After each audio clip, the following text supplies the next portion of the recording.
안녕하십니까 전국의 유튜브 독자 여러분, 아프리카TV 시청자 여러분, 매주 토요일 여러분과 미제 사건 관련 컨텐츠를 진행하는 토요스컨 팩트의 김원입니다.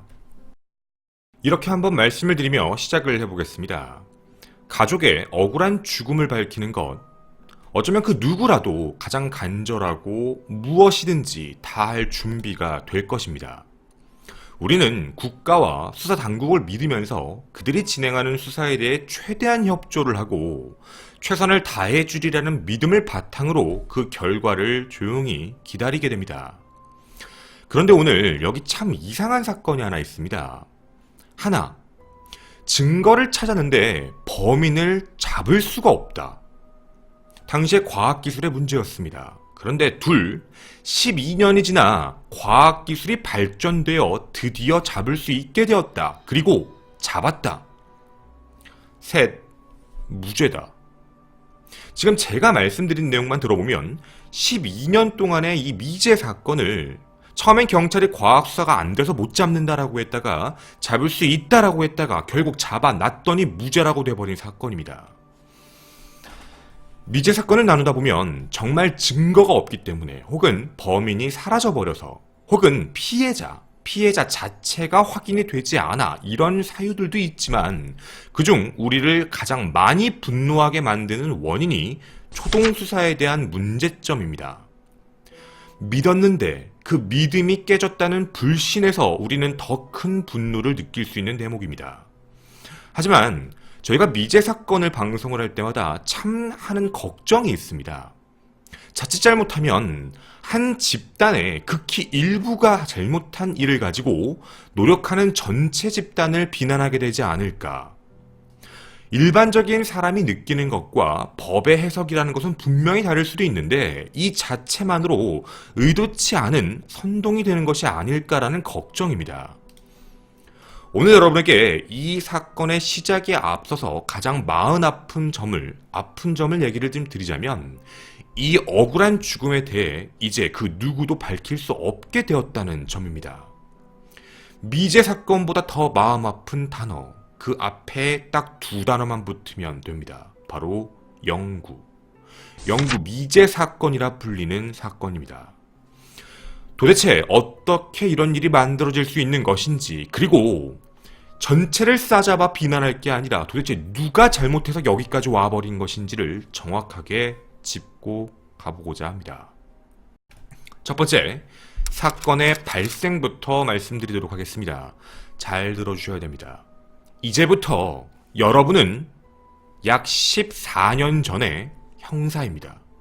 여러분이 경찰이라는 입장으로 이 사건을 들어봐 주셨으면 좋겠습니다. 강릉시 구정면 덕현리, 이 마을의 언덕 가장 위쪽에 살고 있는 69세의 장씨 할머니가 있었습니다. 성격이 매우 호탕하셨고 인심도 좋아 이웃들과의 왕래도 굉장히 많으신 분이셨습니다. 대부분 농산일을 하며 살아가는 이 조용한 시골 마을이 발칵 뒤집힌 건 지금으로부터 14년 전 2005년 5월 13일 금요일 오후 4시였습니다. 집을 찾았던 건 이웃집 김씨였는데 이 집이 구조가 마을인데 언덕에 있습니다. 즉 아랫집에서 윗집으로 올라가는 구조, 가장 위쪽 집에 장씨 할머니 집이 있는 것이죠. 밑에서 올라간 이웃집 김씨는 이유가 있었습니다. 며칠 전에 묘자를 한다고 기계를 빌렸는데 그 기계를 쓸 사람을 생각을 못했던 겁니다. 해서 기계를 쓰는 사람에 대한 품삯이 모자라 당시 20만 원을 빌렸다가 그 돈을 돌려주기 위해 오후 4시에 집을 찾아갔던 거죠. 문 앞에 서서 여러 번 장씨 할머니를 불렀지만 대답이 없으셨습니다. 안 계신가? 라고 생각을 하고 돌아가려고 할 때 집 앞 신발을 벗는 현관에 할머니의 신발이 있는 건 확인이 됩니다. 그래서 조심스럽게 현관문을 열려고 했더니 시골 마을이다 보니 자연스럽게 문이 열렸던 거죠. 그리고 들리는 소리는 바로 앞에 있는 TV 소리. 거기서 끝나지가 않았습니다. 눈앞에 보였던 장면은 매우 처참했습니다. 당시 사건 현장의 모습입니다. 이게 문을 열었을 때의 모습입니다. 바로 얼핏 보더라도 손을 뒤로 묶여 있는 상태, 그리고 머리까지 무언가로 엄청나게 꽁꽁 쌓여져 있는 상태의 모습을 살짝 본 거죠. 놀랐던 그녀는 바로 이장님에게 전화를 겁니다. 그래서 이장님은 동료와 함께 올라와서 먼저 상황을 확인해 봤던 거죠. 살아있나? 일단 손에 묶여있는 걸 풀고 얼굴에 있는 감겨있는 테이프였습니다. 테이프를 뜯은 뒤 바로 CPR을 시작해봤지만 이미 숨을 쉬고 있지 않은 상태, 즉 사망한 상태였습니다. 이게 사건의 시작입니다. 자, 이제 이 이후 결과들이 나오기 시작을 하는데요. 여러분도 아셔야 될 사항들입니다. 여러분의 형사의 입장이라면 이라고 보는 상황이니까 말이죠. 하나, 시신의 상태가 매우 충격적이었습니다. 부검 결과 얼굴에 손상이 있었는데 좌우측 두피와 출혈이 있었습니다. 광대 쪽입니다. 아마 이쪽을 구타를 당했다라는 생각인 거죠. 그리고 갈비뼈가 다수 골절 상태였습니다. 뿐만 아니라 신장이 파열로 확인되는데, 장기 파열이죠. 좌측 신장인데요. 이게 앞쪽에서 때렸다라고 보여지지가 않는 등 쪽입니다. 뒤쪽에서 엄청나게 강한 힘이 와서 후복막강입니다. 거기에 피하출혈을 보였고 장기가 파열된 것까지 확인이 되며 여기서 끝나지가 않습니다. 얼굴 자체에 우열이 생깁니다. 점출혈이라고 하는데 이렇게 생각하시면 됩니다. 사람이 숨을 꽉 참게 되면 얼굴이 빨개진다라는 건 누구나 알 수 있죠. 근데 이게 더 심해지면 거기에 있는 모세혈관들이 터지기 시작합니다. 점출혈, 그걸 우열이라고도 많이 부르지요. 작은 정맥들이 터진 건데 대부분 질식사에서 나타나는데요. 점출혈이 매우 심한 상태입니다. 여기에 되어 있는 부검 결과는 폭행, 즉 구타에 의해서 사망을 했다라고 보여지는 게 아니라 테이프에 의한 질식사로 확인됩니다. 즉 살아계신 상태에서 테이프를 온 몸에, 얼굴에 전부 감아서 그래서 사망하신 거죠. 이게 하나입니다. 둘, 범행 도구와 관련된 것, 바로 테이프와 관련된 문제입니다. 아까 보셨는지는 모르겠지만 사건 현장 바로 머리맡에 테이프가 보이실 겁니다. 그리고 이 테이프뿐만이 아니라 다른 것들도 확인되는데요. 테이프로 결박한 건 너무 당연하게 보이는 모습입니다. 근데 손을 결박한 공간이 조금 이상합니다. 하나, 한쪽 손은 테이프로 결박한 것뿐만 아니라 핸드폰 충전기 선으로 다시 한번 결박을 했습니다. 또 한쪽은 이렇게 결박을 했습니다. 집에 있는 전화선을 끌고 나와서 결박을 한 것으로 확인이 됩니다. 이게 현장에 있는 범행 도구들이다 라고 보여집니다. 그 이외에 구타를 증명할 수 있을 만한 도구는 없습니다.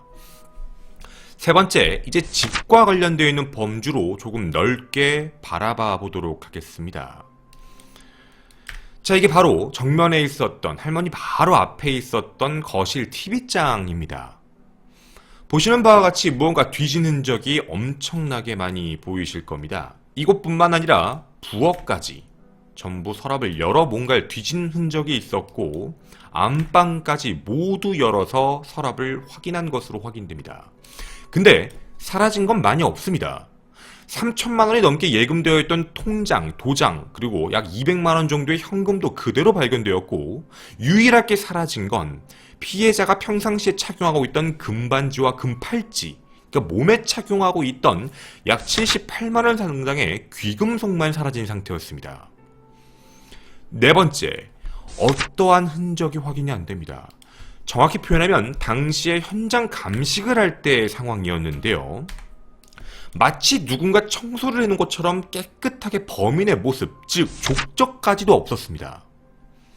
집에서 확보한 지문이라고 해봐야 총 17점의 지문이 나왔는데 그중 대다수가 할머니와 할머니의 가족의 지문이었지요. 딱 하나 빼놓고요. 바로 테이프입니다. 테이프를 빼놓고는 전부 가족들의 지문, 제3자의 지문이 확인된 게 테이프밖에 없었지요. 테이프 안에서 쪽지문이 확인됩니다. 쪽지문이라는 게 어떤 거냐면 테이프 안에서 있던, 테이프를 잡았을 때 찍혔던 지문이 아니고요. 테이프 안쪽에 보면 심지라고 부르는 종이 재질을 아마 여러분은 경험적으로 아실 겁니다. 거기에 왼쪽 가운데 손가락에 누른 흔적, 아마 잡아서 뜯을 때 했던 흔적이겠죠. 그게 확인이 됩니다. 바로 이 지문입니다. 약 1cm 정도가 안 되는 쪽지문이었습니다. 지문을 비교하기 위해서는 일반적으로 끊긴 점들을 확인하게 되어 있습니다. 곡선과 끊긴 점들을 확인해서 13가지 이상의 특징점이 뚜렷해야지만 동일의 지문으로 확인할 수 있는 규칙이 존재하는데, 여긴 지금 일부만 확인됐고 또 그것도 글씨 때문에 몇 개가 지워진 상황이지요. 해서 여러분에게 아까 처음 말씀드렸던 것, 사건이 발생했을 당시에는 첫 번째 결론이 내려집니다. 쪽지문은 발견되었지만 그 외에 어떤 증거도 없다. 당시의 수사 기술로는 이 쪽지문으로 범인을 찾을 수 없다가 결론입니다. 해서 미제 사건이 됩니다.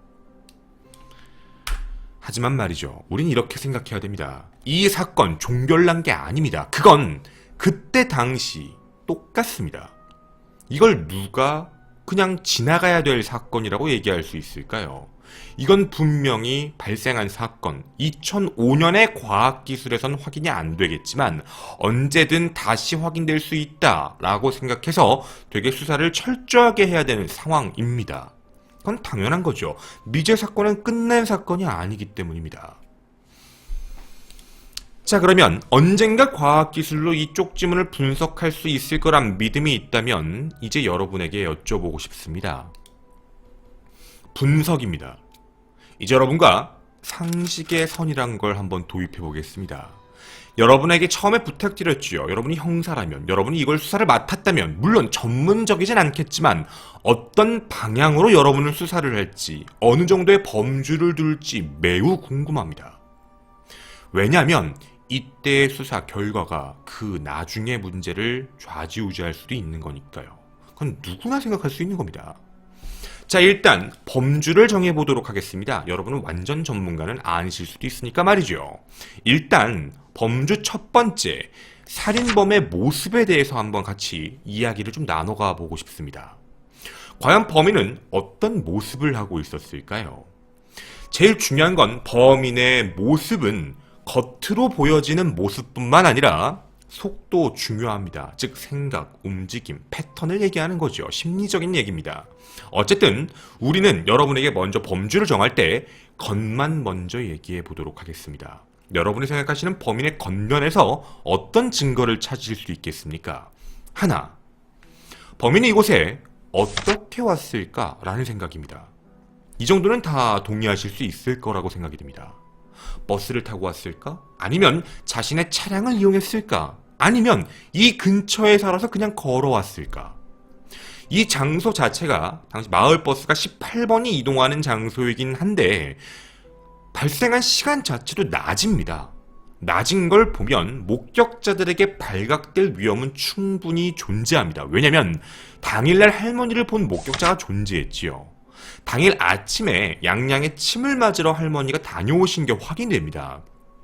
오전 11시 40분에 집으로 언덕길로 올라가고 있는 걸 이웃 할머니가 목격을 했습니다. 즉 11시 40분까지 살아계셨고 돌아가신 시간이 4시였으니까 그 사이가 범행 시간이겠지요. 그럼 범인은 이 장소를 도착한 뒤 이 장소 어딘가에 주차 혹은 걸어 올라가 할머니의 집으로 향했다라는 이야기가 됩니다. 당연한 거죠. 그럼 이렇게 한번 얘기해 보겠습니다. 준비한 도구가 무엇일까요?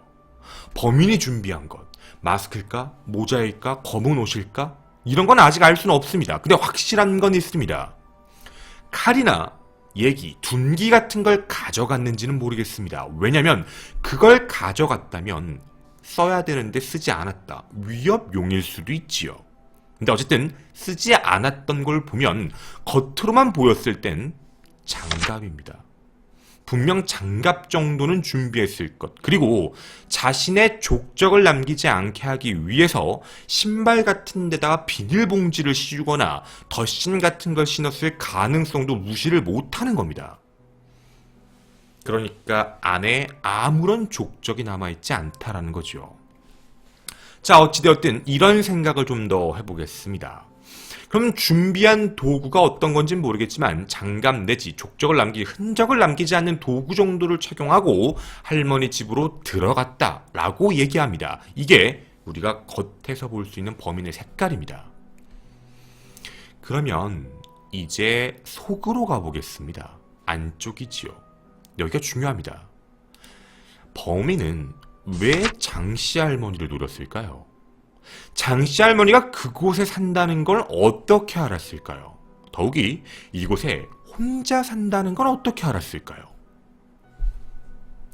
시간의 상황이 할머니가 돌아가신 시간이 오후 시간이었죠. 그때 당시 시간은 마을 사람들은 거의 없습니다. 당연히 그 정도 시간이면 들에 나가서 일을 하고 계신 시간이니까 말이죠. 그럼 할머니가 혼자 집에 있을 거란 걸 알고 있거나 어디선가 보았다라는 이야기가 됩니다. 서서히 무언가 느낌이 오기 시작을 하죠. 그럼 이제 여러분이 얘기할 만한 그걸 두 번째로 얘기하겠습니다. 여기까지 아마 잘 여러분이 집중하고 저희와 생각을 공유하면 면식, 그러니까 아는 사람이다, 모르는 사람이다, 뭐 이런 정도의 경우의 수가 지금 떠오르실 겁니다. 그럼 우리는 두 번째인 살인범과 피해자의 거리를 한번 따져보겠습니다. 바로 면식과 비면식이죠. 면식범이라면 할머니가 어디 사시는지, 어느 곳에 있는지, 누구와 있는지를 정확하게 알고 있다는 상황이 됩니다. 그런데 비면식이라면 이런 정보가 없이 어떻게 침입을 해서 이런 일을 벌릴 수 있을까라는 생각입니다. 왜냐하면 이 집에 누가 있는지 어떻게 알아? 라는 문제죠. 근데 이 문제는 어떻게 생각해보면 매우 간단하게 해결될 문제이기도 합니다. 사건 현장을 여러분에게 지금 공유해드리도록 하겠습니다. 바로 이곳입니다. 자, 흔히 보이시기에도 강릉시 구정면 덕현리의 한 부분입니다. 오른쪽은 그냥 야산, 아무것도 없지요. 굉장히, 그리고 CCTV도 설치가 안 되어 있습니다. 멀리 보이실 수 있습니다. 자, 바로 어느 집이었냐면 이런 정도까지 오면 충분히 보일 수 있는 공간, 이 언덕집인데요. 이 언덕의 가장 윗집입니다. 즉 정확히 표현을 해보자면 멀리서도 여기 있는 사람이 누가 올라가고 누가 있고 누가 없는지에 대한 거는 충분히 확인이 가능한 거리입니다. 그리고 생각하시는 것보다 이 동네의 마을에 사람이 그렇게 많지도 않습니다. 동네에 옹기종기 모여 사니까 말이죠. 자, 지금 이 영상을 보여드렸을 때 여러분은 좀 뭔가 경우의 수가 또 이럴 수도 있지 않을까? 비면식범일 수도 있지 않을까라는 생각이 혹시 드십니까? 실제 환경을 봤을 때 말이죠. 우리가 알고 있는 면식 관계에서 집에 뭐가 있다, 어디 있다라고 알 수 있을 확률과 여기는 분명히 멀리서도 다른 사람들의 위치까지도 충분히 확인 가능한 거리였다는 겁니다. 로드뷰가 약간 왜곡이 있다라는 점은 그동안 저희도 방송을 통해, 야방을 통해 자주 보여드렸죠. 좀 더 멀리 보이고 좀 더 왜곡돼서 보이지만 실제 현장에 가보면 매우 가깝습니다. 자, 그러면 분명히 이게 높은 곳이다 라고 보이고 우리가 이렇게 생각할 수 있습니다. 지리적 관점에서 봤을 때요, 높은 집을 비면식범이 범행 대상으로 다룰 수 있는 방법이 있습니다.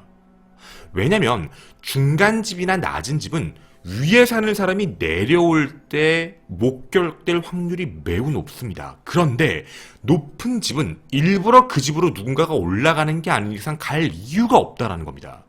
중간에 있는 집과 위에 있는 집의 차이인 거겠지요. 어떻게 보면 범인의 입장에선 선택을 하기에 안전한 장소다라고 판단할 만한 근거는 존재한다는 겁니다. 자, 그러면 세 번째, 동기에 대한 부분입니다. 단순하게 원한 관계다라고 보인다면 이렇게 사람을 죽일 필요가 없습니다. 그냥 목을 졸라 죽이거나 아니면 그 외 둔기를 준비해 가거나 라고 할지만 모르겠지만 말이죠. 그러면 치적 및 성범죄를 제외하고 봤을 때 금품만 남게 됩니다. 그런데 외부 보도에 따르면 금품이 사라지지 않았다라고 얘기를 했죠. 왜 그랬을까요? 금품이 있는 장소가 달랐기 때문입니다. 당시에 장씨 할머니는 자신의 재산과 관련된 부분을 부엌 밑에 당시 범인도 위쪽을 뒤졌지만 부엌 밑에 옛날 집을 보면 나무판으로 가려놓는 게 있습니다. 아마 여러분도 아실 겁니다. 나무판으로 가려놓는 게 있는데 그걸 열어서 그 안에다가 보관을 하셨다는 거죠. 그게 안 사라진 겁니다. 즉 범인은 그게 있었는지를 몰랐다고밖에 보여지지가 않지요. 자, 그럼 이제 네 번째입니다. 만약 금품 강도라고 가정을 했을 때의 상황이지요. 이 범인 특이합니다. 분명 행각에 대한 게 티가 나는 행동이 있습니다.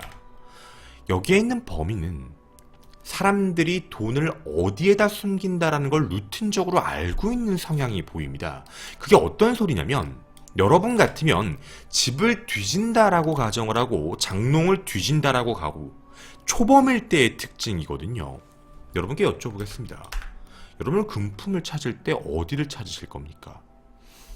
이게 대부분 장롱을 연다라고 생각을 해보면 위에서부터 다 끄집어내립니다. 안을 보기 위해서죠. 근데 이거에 대해 경험치가 있는 케이스는 뭐냐면 밑에서부터입니다. 너무 당연합니다. 밑에서부터 확인해야 하나씩 여는 게 편하거든요. 위에를 열었다 아래를 열으면 위에 걸 닫으면서 밑에 걸 열어야 됩니다. 불편하다는 얘기입니다. 해서 밑에서부터 열면서 하나씩 체크를 한다라는 문제지요. 즉 범행이 여기서 보여줬던 어떻게 보면 집을 뒤졌던 모습에 대한 건 경험치에 대한 부분이 확인이 된다는 겁니다. 자, 그러면 또 하나 더 이 문제입니다. 여러분이 이 사진을 보실 때 어떤 느낌이 드십니까? 부검 결과에서도 분명히 확인됐지만 피해자는 살아있었습니다. 살아있었다의 증거를 여러분은 어떻게 확인이 되시겠습니까? 사망한 사람에게 이렇게 테이프를 묶게 되면 그대로 있습니다. 묶은 흔적대로 있지요. 근데 여러분이 살아있을 때 누군가가 테이프로 묶었다고 생각을 해보시면 답이 간단합니다. 움직입니다. 움직이면 점점 움직이는 반경대로 테이프는 뭉쳐지게 됩니다. 그런 얘기는 움직여 있었다. 즉 테이프로 감금을 할 당시에도 살아있었다라는 이야기가 됩니다. 자, 발만 봤을 때도 이런데요. 저희는 손을 한번 봐보고 싶습니다. 이 사진 매우 이상합니다. 분명 결박을 했습니다. 근데 다시 한번 더 합니다. 전화선으로 특이한 매듭의 형태로 말이죠. 왜 그랬을까요? 이게 왜 그런 걸까요? 우리가 상식적으로 한번 봐보겠습니다. 테이프로 묶었다. 근데 사람이 계속 저항을 한다. 움직인다. 테이프로는 더 이상 안 되겠다. 왜냐면 보여드리겠습니다. 보이십니까? 테이프를 거의 다 썼습니다. 테이프를 거의 다 쓴 상황에서 할 수 있었던 방식이 이거밖에 없었던 것 같습니다. 주변에 있는 물건 가지고 묶어야겠다. 그럼 우리가 여기서 유추해 볼 수 있는 건 피해자가 굉장히 오랜 시간 동안 저항을 했다라는 겁니다. 왜 저항했을까요? 우리가 상황적으로 봤을 때 바로 죽여야겠다, 치정이다, 뭐다, 원한이다라고 했으면 이런 시간까지 끌 필요 없습니다. 최대한 잔인하게 죽이고 떠났겠지요. 근데 이런 상황이 아니라 시간적인 편차를 두면서 폭행을 했다. 무언가 자신이 원하는 걸 듣고 싶었지만, 원하는 걸 갖고 싶었지만, 원하는 걸 요구했지만 그거에 대해서 피해자는 절대 말을 하지 않았다라고 보여집니다. 즉 원래부터 이렇게 할 마음이 없었지만 점점 분노가 잠재적으로 커지고 있는 상황인 거죠. 해서 점점 끔찍하게 죽이는 모습까지도 아주 잔혹스럽게 가버린 겁니다. 소리를 지를 것 같다, 뭘 할 것 같다, 여러 가지 생각을 하고 있었겠죠. 분명히 입에다 테이프를 붙였던 뭘 했던 소리를 못 지르게 했었을 겁니다. 범인이 원했던 게 무엇이었을까요? 이렇게 생각을 해보면 목적이 최초부터는 살인의 목적이 아닌 강도의 목적이었다가 그 이후에 살인으로 넘어간 게 아닐까라는 생각인 겁니다. 자, 그럼 보여지는 모습으로 정황상 봤을 때의 느낌입니다. 이런 상황으로 흘러간 게 아니었을까. 자, 물론 이런 건 다 추론입니다. 유추구 상황이고 이걸 보시는 분들도 저와 생각이 같은 것도 있지만 다를 수도 있습니다. 그런데요. 우리가 그리고 제가 여러분에게 묻고 싶은 게 하나 있습니다. 혹시 여러분이 수사기관이라면 이렇게 말씀드리겠습니다. 이 사건은 100% 면식범이다. 주변에 존재한다. 이 사건은 100% 비면식범이다. 그리고 멀리 찾아봐야 된다. 이렇게 말씀하실 수 있겠습니까? 정확히 표현하자면 이 사건의 범인을 확정 지으실 수 있겠냐는 겁니다. 면식과 비면식에 대해서 한쪽만을 결정 짓고 한쪽은 수사를 배제하고 한쪽만을 수사하실 수 있는 용기라는 게 있으십니까? 라는 질문입니다. 아마 그렇게 어려울 겁니다. 정황을 우리가 보더라도, 우리 같은 일반인이 보더라도 이건 분명히 그렇게 결정하기에는 당시의 상황도 그렇고 보여지는 증거도 그렇고 면식 같기도 하고 비면식 같기도 하니까 우리들 이야기도 나뉘는 것처럼 경찰도 그랬어야 된다는 겁니다. 그런데 당시 수사를 맡았던 경찰은 수사가 난항에 빠졌음에도 불구하고 결정을 무조건 면식범이다라고 결정을 내려버립니다. 외부의 수사를 아무것도 안 합니다. 증거, CCTV, 차량 통행 어떤 것도 하지 않았던 거죠. 그냥 면식범이라는 생각만 합니다. 이유는 단순했습니다. 집에 돈 있는 거 어떻게 알고 왔겠어? 이게 이유였습니다. 수사는 난항에 빠졌지요. 정말 코미디 같은 일이 하나 발생합니다. 한 달이 지났습니다. 범인을 체포합니다. 자백한 용의자가 나타났습니다. 바로 누구였냐면 한참 뒤에 찾았는데 사건 자료에도 사진이 없습니다. 싱크대에 남아있는 컵에 찍힌 립스틱 자국으로 평소에 할머니를 딸처럼 따르던 박 씨를 범인으로 지목합니다. 한 달이 지나 체포를 했고 그 사람은 이렇게 얘기합니다. 제가 살해했어요. 돈을 빌려달라고 했는데 예전에부터 빌린 돈부터 갚으라고 욕해서 청소기 자루를 들고 얼굴을 때리고 발로 밟고 테이프 전화선으로 손과 발을 결박하고 입과 코를 막아 살해했습니다. 당시 금반지와 금팔찌는 강도로 위장하기 위해 갖고 나왔고 그냥 밭에 버렸습니다. 라고 진술을 합니다. 경찰이 얘기한 대로 마을 사람이 범인이란 얘기지요. 그 이외의 이유도 있었습니다. 박 씨가 당시에 점을 본 게 확인됩니다. 무속인을 찾아가서 범인이 언제 잡힐까요? 이런 걸 물어보고 다닌 겁니다. 당일의 행적도 이상했고 확실히 200만 원이라는 채무 관계를 갖고 있는 상태였습니다. 근데요. 이 사람 범인 아닙니다. 확실합니다. 이유가 뭐였냐면 말도 안 되는 소리로 왔다라는 거지요. 담당 검사가 그냥 바로 집으로 돌려보냅니다. 이 사람 범인 아니다. 이유가 뭐냐면 하나, 자백 내용대로 박 씨가 얘기한 대로 살펴보면 청소 도구를 들고 때려서 죽였다라고 얘기했습니다. 그 범행 도구도 증거라고 해서 검사실로 넘어왔는데요. 질문을 던져보겠습니다. 갈비뼈가 다 깨졌습니다. 장기 파열도 있고 얼굴에 상처도 있었죠. 일반 플라스틱 나무대, 알루미늄 나무대 같은 걸로 사람을 때려서 그렇게 만들었다면 분명히 폭행은이 묻어야 됩니다. 피가 묻던, 휘던, 깨지던.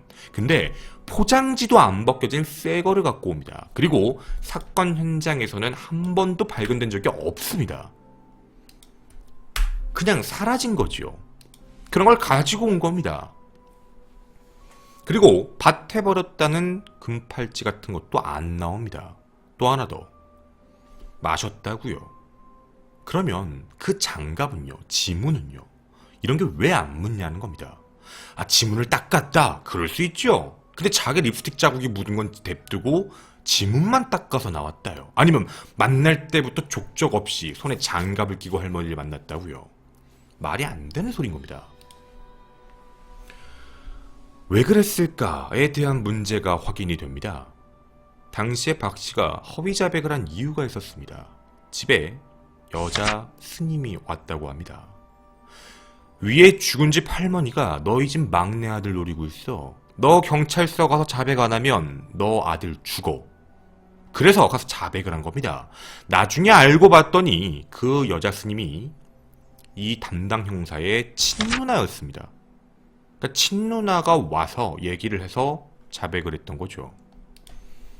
즉 이것마저 어떻게든 끼워 맞춰 수사를 종결시키려고 했는데 종결이 안 된 겁니다. 현장을 조작해버린 거지요.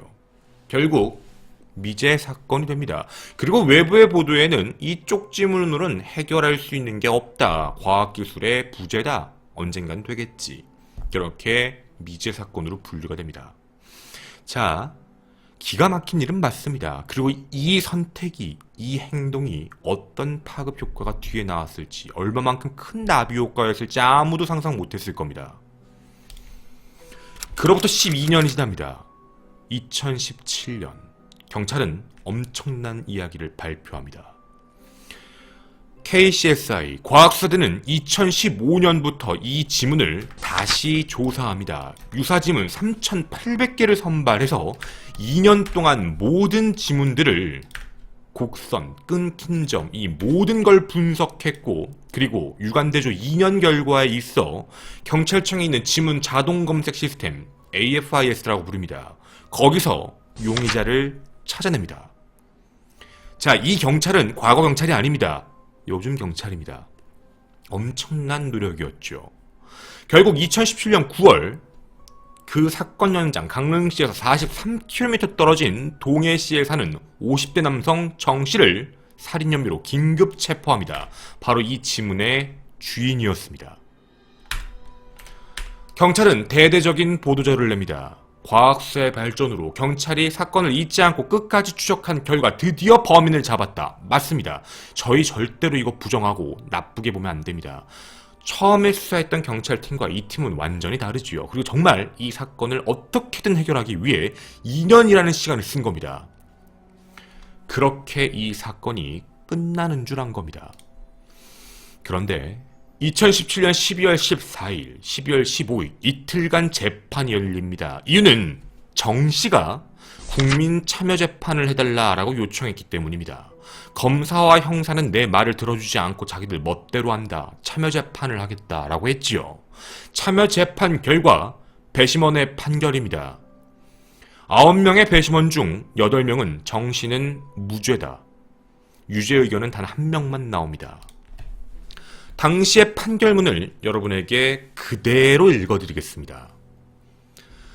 안쪽 속지에서 발견된 피고인, 즉 정씨죠. 피고인의 지문이 유일한데 이 사건 박스 테이프 안쪽 속지에서 발견된 피고인의 지문은 이 사건 범행과는 무관하게 불상의 경위에 의해 사건 박스 테이프 안쪽 속지에 남겨졌을 가능성을 전혀 배제할 수는 없다. 즉, 이걸 좀 풀어 말씀드리면 지문이 찍힌 그 테이프가 불상의 경로로 그 집에 갔을 가능성, 혹은 제3자가 범인인데 그 지문이 찍힌 걸 갖고 와서 범행을 저질렀을 가능성을 이걸 무시할 수가 없다라는 입장인 겁니다. 둘, 이 사건의 범행 직후인 2005년 무렵 수사기관은 피해자와 같은 마을에 사는 사람을 용의자로 지목하여 수사하였을 뿐, 아까 말씀드렸죠. 마을 사람이 아닌 외부인의 범행일 가능성을 염두에 두고 이 사건의 범행 무렵 피해자의 집 주변 도로에 어떤 차량이 지나갔는지 CCTV 등에 찍힌 외부인은 없었는지에 대한 수사를 하지 않은 것으로 보인다. 반면 피고인은 이 사건 범행으로부터 대략 12년 후인 2017년이 되어서야 범인으로 지목이 되는데 12년이라는 긴 시간이 지나는 동안 여러 증거가 사라지고 피고인으로서는 알리바이 등 자신의 무죄를 뒷받침할 근거를 제시하기가 매우 어렵게 되었다. 이와 같이 피고인이 이 사건 범행으로부터 12년이 지난 후에서야 범인으로 지목되어 방어권을 충분히 행사하기 어려운 반면 정황 증거는 충분히 확보되어 있지 않은 상황에서 유죄를 인정함에 있어서는 더욱 신중할 수밖에 없다 해서 무죄 판결을 내립니다. 즉, 정확한 정황 증거는 알겠는데 확실한 증거, 살인에 대한 증거는 없다라는 이야기입니다. 궁금했습니다. 도대체 그럼 경찰과 검사는 왜 이걸 기소했을까? 이게 애매하게 흘러갈 거라면 기소라면 안 됐던 건데 왜 했을까였죠. 당시 기소 이유는 이랬습니다. 장갑을 벗고 장갑을 끼고 나서서 쪽지문이 남은 것이다. 강도가 목적이었다. 그리고 당시에 가져간 건 금품만 가져갔다. 착용하고 있는 것만이죠. 즉 굉장히 치밀하다라는 이야기. 두 번째, 피해자가 과거에 절도 전력이 있고 당시에 절도도 유사하게 부녀자를 폭행 제압 후 금품을 훔쳐서 구속된 전력이 존재했다. 셋, 처음엔 모른다고 얘기하다가 그 테이프에 대해서 추궁을 했더니 자기가 옛날에 오토바이가 하나 있었는데 거기에 놓고 다녔다가 그걸 도난당했다. 그 테이프가 거기까지 간 것 같다. 제3자가 한 것 같다. 근데 당시에 정 씨는 오토바이 소유한 게 확인이 되는 게 아무것도 없습니다. 주변 진술로도 오토바이를 타고 다닌 적이 없다고 얘기했지요. 즉 주장이 허위다라는 것까지 입증을 했습니다. 기소 이후 네 번째는 체포 직후 국과수에서 거짓말 탐지기 조사를 해봤는데 거짓 반응이 나옵니다. 기소 이후 다섯 번째, 12년인 2017년, 그때 당시 12년 전으로 거슬러 올라가면 사건 당시 경제력이 좋지 않았으며 그리고 당시에 소주방을 운영한 것으로, 동거녀가 운영한 것으로 확인이 되는데 그 날짜에 술집에 없었다. 왜냐면 그날이 금요일이었습니다. 그날은 술집에 없었다라는 진술을 확보합니다. 이 모든 사유를 가지고 기소를 했던 겁니다.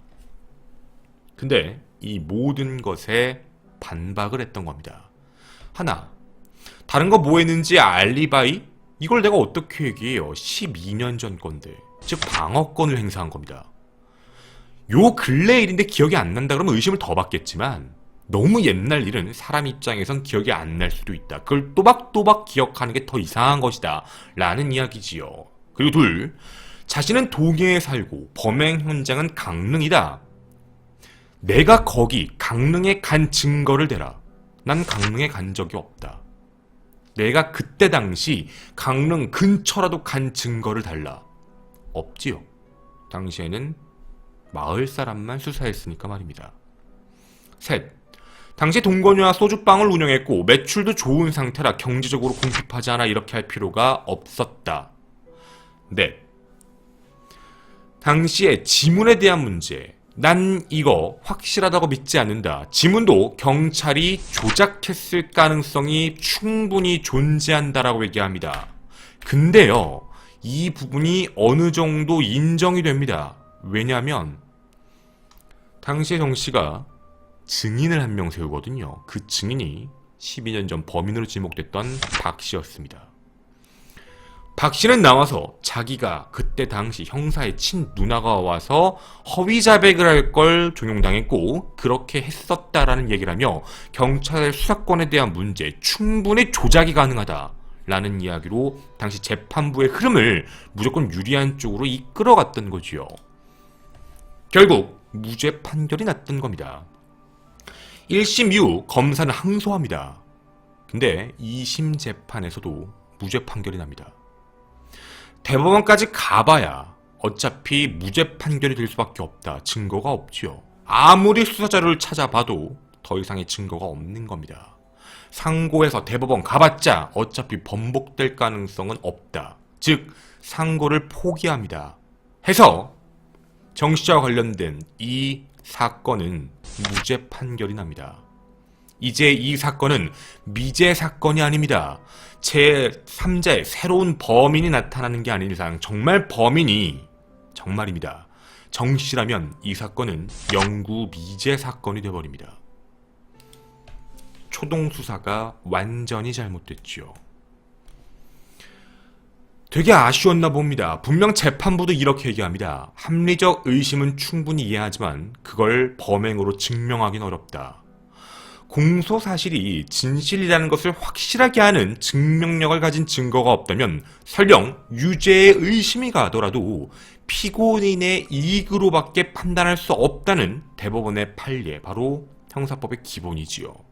피고인의 이익 중심으로밖에 판단할 수 없다는 거에 들어서 무죄를 판결, 즉 결정적 단서라고 부르는 스모킹건이 존재하지 않는다라는 것으로 끝내버린 겁니다. 누가 잘못한 걸까요? 어디가 잘못된 걸까요?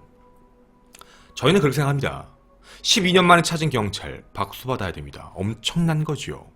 그 이후에 기소했던 검찰, 사실 검찰의 입장, 경찰의 입장은 지문이 나왔으니까 사실 이건 됐다, 확인했으니까 결정적 증거라고 봤던 거죠. 하지만 이 이야기가 생각과 다르게 흘러가 버린 이유가 무엇이었을까요?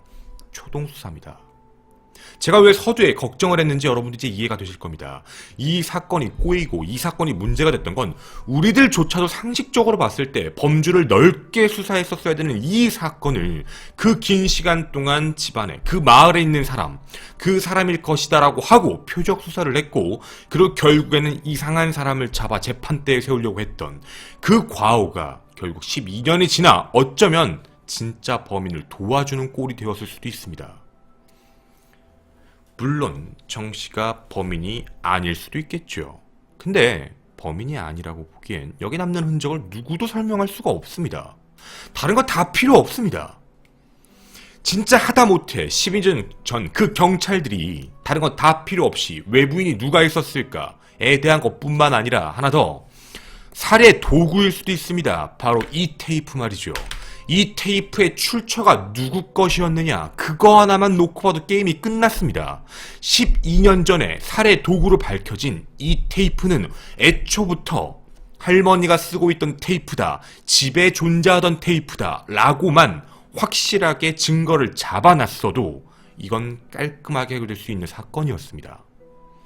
그게 안 됐던 거죠. 이거 누구 거냐? 이 테이프를 범인이 들고 온 거냐? 아니면 할머니가 원래 갖고 있던 거냐조차도 수사 기록이 없습니다. 마을 사람들의 증언만 있죠. 아, 할머니 집에 테이프 두고 있었어. 문득 저희 할머니도 떠오르더라고요. 여러분의 할머니도 혹시 떠오르지 않으십니까? 집에 가보면 집에 있는 먼지를 테이프로 둥글게 반대로 말아서 툭툭툭툭 하며 먼지를 떼시던 할머님의 모습이요. 이 할머니가 그러셨다는 건 주변의 모든 마을 사람들도 똑같이 얘기합니다. 할머니가 하는 걸 보고 우리도 그렇게 했어. 할머니도 그렇게 쓰셨고 이 테이프, 그 테이프를 항상 TV 옆에 뒀었다 라고 말씀을 하셨습니다. 그런데도 불구하고 경찰은 당시에 이 테이프의 흔적에 대해, 이 테이프의 쪽지문이 나왔음에도 불구하고 출처를 정확하게 판단하지 않았습니다. 살인 도구의 모순점입니다. 정말 마음이 아프죠, 여러분. 저희가 입장을 바꿔볼까요? 만약 이 장소에, 끔찍하지만 이 사건이라 얘기하지 않겠습니다. 유족분에게 상처가 될 수도 있으니 상황을 바꿔보겠습니다. 살인 현장이 있습니다. 거기에 예기의 날카로운 칼에 찔려 사망한 거기에 한 구의 시신이 있습니다. 근데 거기에 옆에 칼이 떨어져 있습니다. 그 칼에 쪽지문이 나옵니다. 그 쪽지문에 범인이 12년 뒤에 잡히셨습니다. 근데 그 사람이 범인이 아니라고 합니다. 이게 정말 칼이었으면 범인이 아니라고 할 수 있었을까요? 살인 도구가 분명히 테이프가 맞습니다. 질식사로 사망했으니까 말이죠.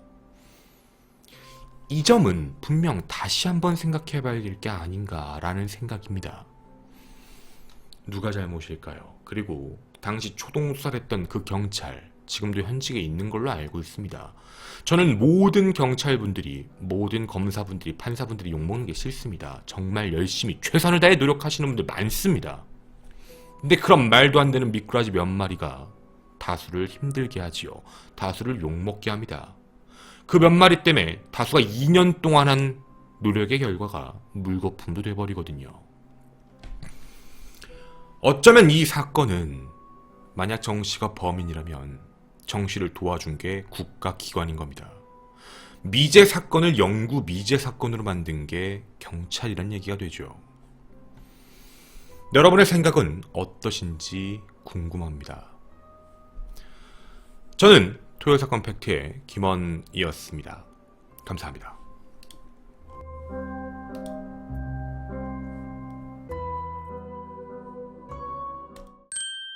네, 안녕하세요. 김원입니다. 뒷이야기 간단하게 드리고 가도록 하겠습니다. 일단 이 사건의 가족, 그러니까 피해자분의 아드님은 국가를 믿지 않습니다.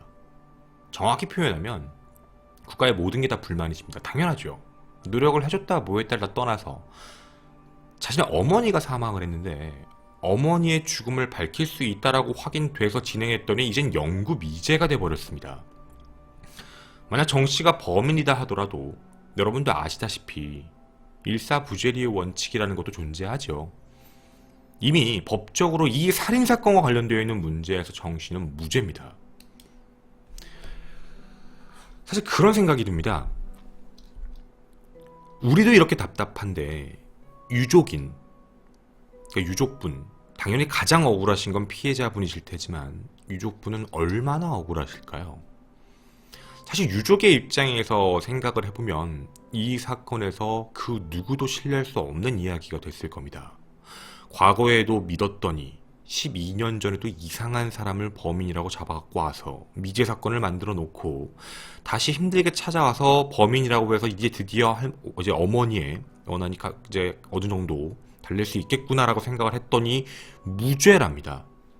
차라리 그렇게 하지 않았다면 어떻게든 증거를 모아서 나중에 다시 기소할 수 있지 않았을까라는 생각이 들지는 모르겠지만 앞으로 과학기술이 어떻게 발전하던 간에 자백을 하지 않는 이상 답이 없지요.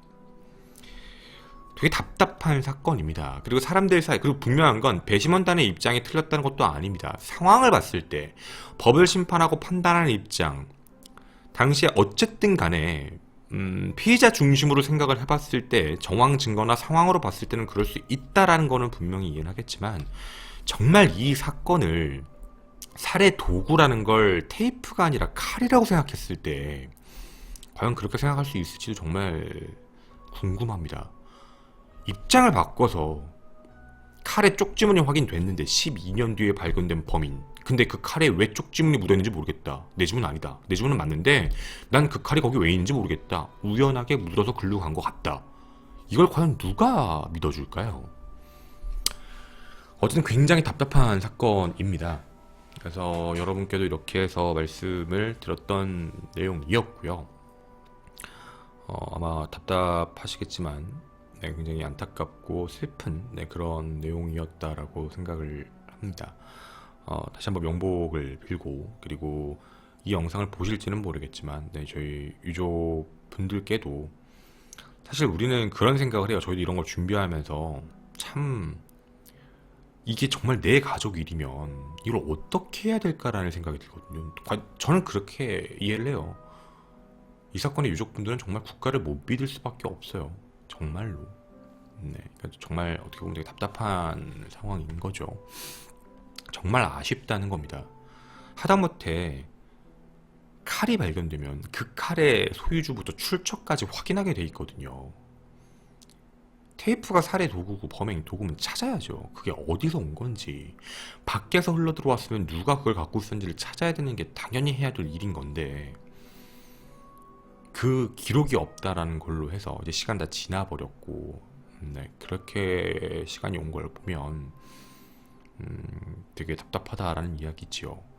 하다못해 사실 그런 생각도 되게 많이 들었어요. 이게 어쨌든 집에서 테이프를 쓰느냐 안 쓰느냐에 대한 범죄에 대해서 주변 사람들이 얘기하는 거 가지고 100% 확증이 안 나면 그때 당시에 수사를 제대로 해서 어디서 구매했고 어디서 갖고 있었다 이런 걸 얘기를 했었어야 되는 건데도 불구하고 유통사에 대한 부분도 당시에 수사를 했었어야 돼요. 시간이 지나서 할 필요가 없어요. 시간이 지나면 유통업체 입장도, 이 유통업체도 무슨 이름을 또 바꿨다고 하던데 어디로 어떻게 납품됐는지 너무 애매하고, 그러니까 이게 사실 12년이 지나서 해야 할 일들이 아닌 거예요. 그때 당시에 했었어야 될 일들이고, 그때 당시에서 그 테이프에 대한, 그러니까 범행 도구에 대한 명확성이라도 딱 밝혀놓고 있었더라면 그러면 참 이야기가 어떻게 보면 달라질 수도 있었을 텐데, 그런 생각이 드는 되게 안타까운 이야기지요. 정말로. 그러니까 참 상황적인 게 그렇죠. 그래서 여러분께도 이제 전달을 해드렸던